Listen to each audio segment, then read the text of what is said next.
believe you can do that. Yeah, I Yep. know there's some parts of the country you can. I mean, I was surprised where I live. I'm kind of on farmland, and I had a couple animals pass on, and I was thinking, oh boy, what do I do? I called up the county, and they said, well, you can just bury them on your property.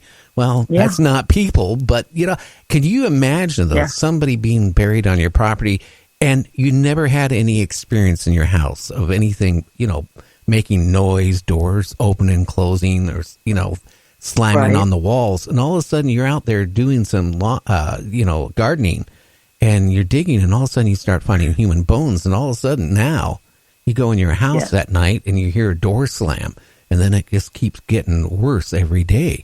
I mean, Yes. I've heard those things happen. Have you? Yes. I heard. I remember one time we did an investigation, was up in Fort Lauderdale, which is a little bit north of Miami. And again, it was in the older part, because out here, everything starts from the coast where the beaches are. That's the older part of almost all the cities out here in South Florida. And then it works westward. And this house, had been renovated, but in reality was an older house. And I remember when I was going up, they said, oh, by the way, they found a headstone in the yard. I said, a what? Like they found a what? And it was a headstone. They hadn't gone digging to find out, but it was one of those very old, how they had those very smaller headstones, very simple. Uh-huh. In other words, it wasn't like one of those, something that was made, which makes you think somebody that had done it themselves or buried the person in their property. It was a very basic headstone, and they hadn't gone.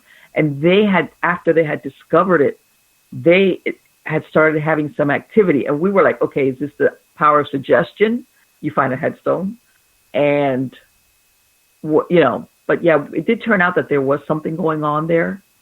But absolutely. And what triggered it apparently was the discovery of this headstone that, again, they had, I believe it was a detached garage, because, some of these older Florida homes, they would have either carports or detached garages, and then you would walk into the house proper.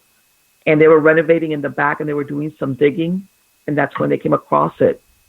And after that, that's when they started having things going on. And they had a little boy who was starting to say, children will start saying things, that they're seeing things, and they start having a bunch of things going on. And if I remember correctly, I believe it only had a first name like Arthur. It didn't have a lot of information. It didn't have any dates on the headstone. It just had that one name. So it was really difficult to okay, where do you go with this? As far as how do you find out? And people don't realize, at least here in Florida, before the year, I want to say I think it was 1917, you did not have to produce a death record. That now Vital Statistics, you have to record births and deaths. Uh-huh. Back then, people passed away, children especially passed away. They weren't forced to record the death. Sometimes they would do it if you had church records, but a lot of times they didn't do that.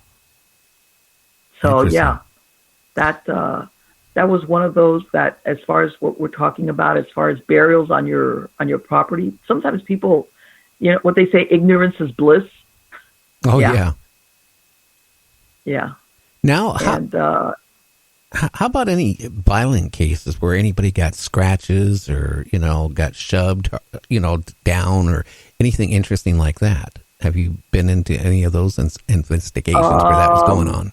Well, this is, we have had cases where, as a matter of fact, sometimes they call me to consult on a lot of these, and I've worked, like I said, as a freelancer with a lot of different teams. In other words,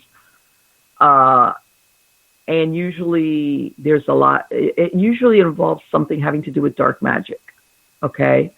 And by this I mean magic that's been done to basically pull in spirits of the dead that really don't belong there. How's that? In other words, I'm not talking about somebody that lived there or got killed there. What you usually think of, this is the spirit.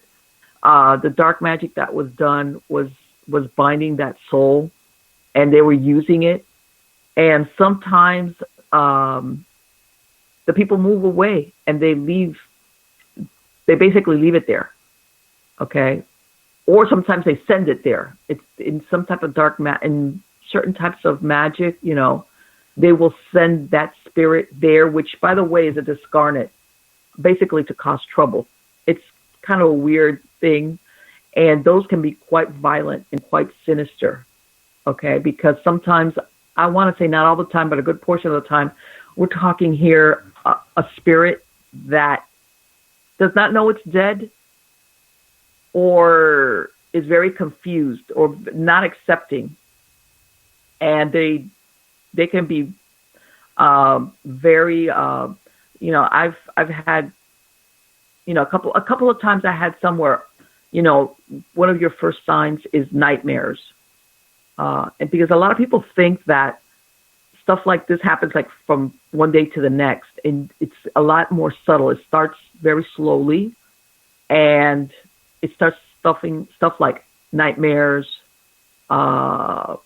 things of that nature. Like, for example, one time we had a case with this young lady. She was engaged to get married, and her fiance had bought a townhouse, and they had last minute things fell apart, but she stayed with a townhouse. And she says one day she's out with her girlfriends. She's a real pretty girl.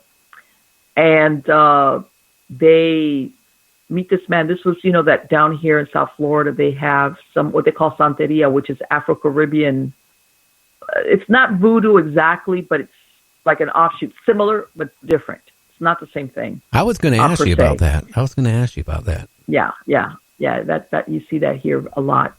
And I forget where she had gone somewhere, and they came across, and it was an important date that they were going to have some type of big party, big celebration. And this guy says, "Hey, if you want to come to my house, we're going to have this big celebration." So her and her girlfriends are all curious, like, "Oh, okay, yeah, we'll go."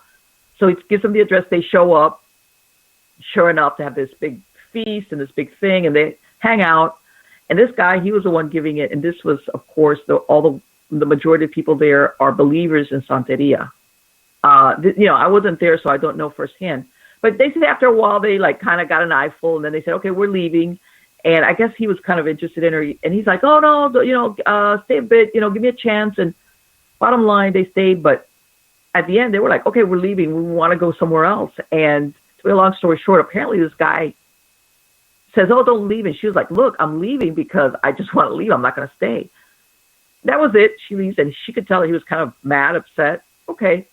So she goes on her way. She says the first thing she notices, this is like right at this townhouse she lived in was a 2-story townhouse. She had a little dog, and she says all of a sudden her dog would sit at the bottom of the stairs and start barking and barking and barking. And she says this dog had never done that before. And she was like, "What is wrong with this dog?" And she said she couldn't get the dog to go upstairs for nothing. She says before the dog would sleep upstairs with her. And the dog would just sit and bark and bark and bark. And she says then, and another time she started getting the feeling that like when she would be like at the kitchen sink or doing something in the kitchen, like somebody was watching her. And she was alone in the house with the dog. She would turn around at nobody there. And she says that it started very slowly. And it's just a couple of times she was be falling asleep, and she would hear like somebody whisper in her ear, but she couldn't make out what it was. But it was almost like, right when you're dropping off to sleep. And she was like, a couple of times it was like, okay, I was starting to have a dream. And then what happened was that feeling started becoming more and more and more pronounced. The feeling of being watched. A couple of times she almost again, when she was falling asleep, she almost felt like somebody had like, when you're in bed, you feel somebody get on the bed with you. And she says that she was afraid to tell her sister, her mom, because she was thinking, I'm going crazy. And she says also during that time, she had put up the townhouse for sale, and, everything fell through, and it just really getting worse. And she says, I really was fearing for my sanity, because she says she started experiencing that feeling of being watched outside of the house. Interesting. And she says that one day she lays down and she feels somebody or something, whatever you want to call it, lay down next to her. She says she put out her hand because she was kind of asleep, and she felt somebody next to her.